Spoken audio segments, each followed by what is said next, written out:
Warahmatullahi wabarakatuh. Perkenalkan, nama saya Nurdin Saparudin. Saya di sini akan menjelaskan tentang pengembangan sistem object detection kendaraan pick up dan truk menggunakan YOLO 26 dengan boarding box dan evaluasi model MAP. Masalah utama, pick up dan truk memiliki ciri visual yang sering mirip, terutama dari sudut depan ataupun samping. Jika deteksi masih manual, proses identifikasi kendaraan menjadi lambat dan rawan salah.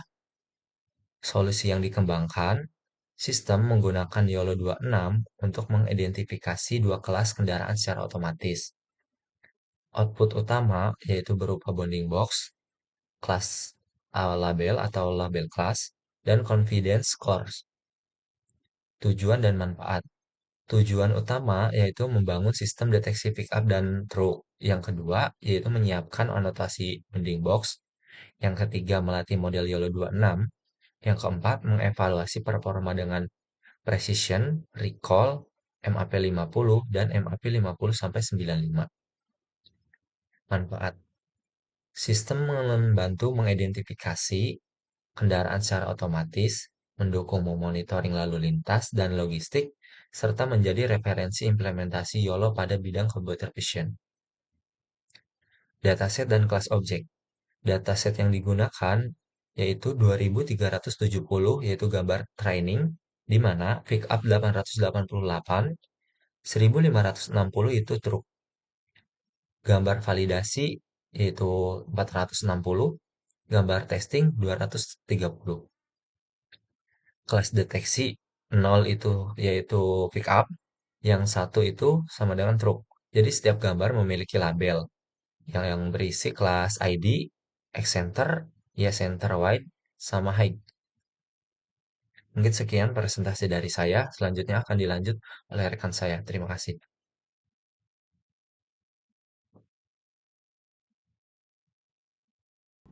Baik, terima kasih kepada rekan saya. Di sini saya akan melanjutkan presentasinya. Slide berikutnya itu alur penelitian. Tahapan kerja dibuat sistematis agar model dapat dilatih dan diuji secara objektif. Tahapan pertama yaitu pengumpulan dataset, lalu lanjut ke labeling bounding box.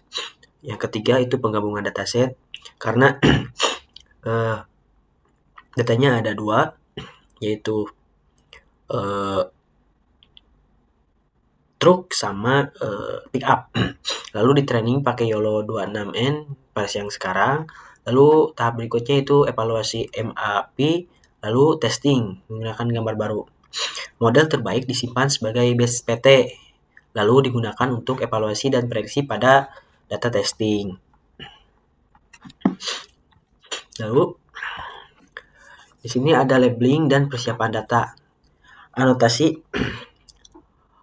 bounding box menjadi dasar modal untuk belajar lokasi dan kelas objek. Pada tahapan ini juga setiap objek kendaraan ditandai menggunakan bounding box seperti pickup contohnya dan truk. Bounding box juga harus menutupi seluruh bagian utama kendaraan. Label yang diberikan juga harus sesuai karena kesalahan anotasi dapat membuat model mempelajari informasi yang salah. Setelah labeling, kami memeriksa kembali setiap anotasi dan menyampaikan kelas ID. Pickup menggunakan kelas ID 0, sedangkan truk menggunakan kelas ID 1. Ini yang truk pakai ID 1 dan pickup itu pakai ID 0. Lalu di sini ada konfigurasi training model. Proses training ini dilakukan mulai Google Colab menggunakan library Ultralisk YOLO.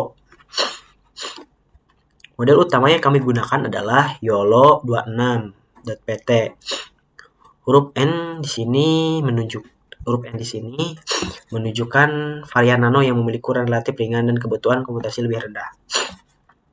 Ukuran gambar yang digunakan adalah 640 x 640. Jumlah maksimal training adalah 50 epochs. Kita men-training 50 epochs. Terus nilai patensinya 10 untuk mengontrol proses training apabila performa model tidak mengalami peningkatan. Terus Depis juga 0 menunjukkan bahwa proses training menggunakan GPU.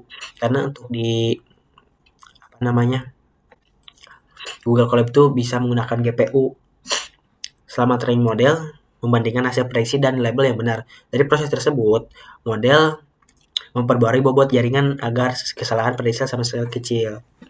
Lalu berikutnya ini kurva training dan validasi. Loss menurun dan metrik deteksi meningkat sehingga proses belajar model berjalan baik. Grafik ini menunjukkan hasil training dan validasi selama 50 epoch. Pada grafik box loss yang ini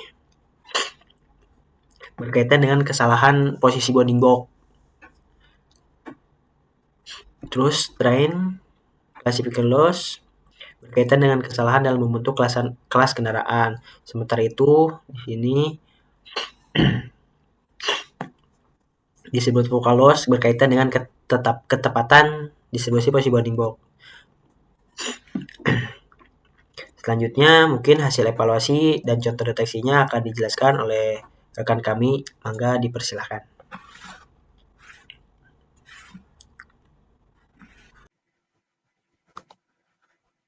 Baik, nama saya Muhammad Ilham Syadik. Di sini saya akan melanjutkan presentasi dari teman saya. Selanjutnya ada evaluasi model.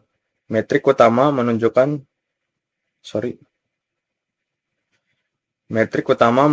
kemampuan model dalam mendeteksi pickup dan truk.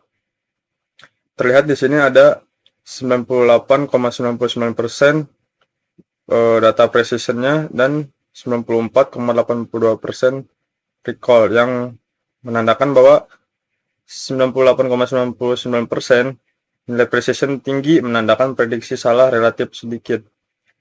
Sedangkan untuk recall tinggi menunjukkan sebagian besar objek berhasil ditemukan.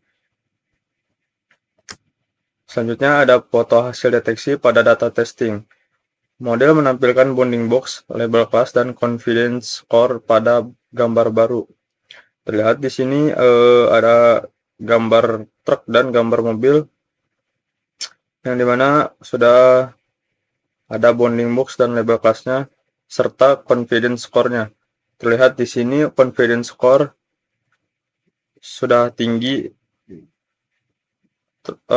untuk truk 0,97 dan pickup tertingginya yaitu 1, berarti sudah sangat tinggi. Pada sebagian besar contoh, bounding box berada tepat pada posisi kendaraan. Label truk dan pickup juga muncul sesuai objek yang terdeteksi, ya seperti yang saya sudah jelaskan tadi. Dan selanjutnya ada galeri hasil akhir project. Contoh lain, hasil prediksi memperlihatkan model tetap konsisten pada sudut pandang dan ukuran objek yang berbeda. Nah, di sini ada beberapa gambar yang terlihat dari sudut pandang yang berbeda, ada yang dari depan, samping, atas, samping kanan, dan samping kiri. Terlihat di sini, walaupun dengan sudut pandang yang berbeda, tetapi confidence score dari truk ini masih mempunyai skor yang tinggi. Dan pada gambar pickup pun terlihat dari sudut jauh, dari sudut atas, samping, dan depan, serta belakang itu terlihat skor confidence score-nya masih tetap tinggi. Dan di sini ada jenis pickup ya, tetapi dia menghadap ke belakang itu skor rada berkurang, tetapi tetap tinggi. Masih kemungkinan salahnya itu masih kecil. Selanjutnya, kesimpulan dan pengembangan. YOLO 26 efektif digunakan untuk deteksi 2 kelas kendaraan pada proyek ini. Kesimpulannya itu, sistem berhasil mendeteksi pickup dan truk secara otomatis. Output deteksi mencakup bounding box, label kelas, dan confidence score. Hasil evaluasi menunjukkan performa model sangat baik. Dan sarannya itu dataset dapat diperbanyak lagi serta kelas kendaraan juga, dan sistem dapat dikembangkan ke mode real time menggunakan kamera atau video streaming. Mungkin cukup sekian dari kelompok kami. Bila ada kesalahan dan kekurangan dari kelompok kami, mohon dimaafkan. Kami tutup. Wassalamualaikum warahmatullahi wabarakatuh. Terima kasih.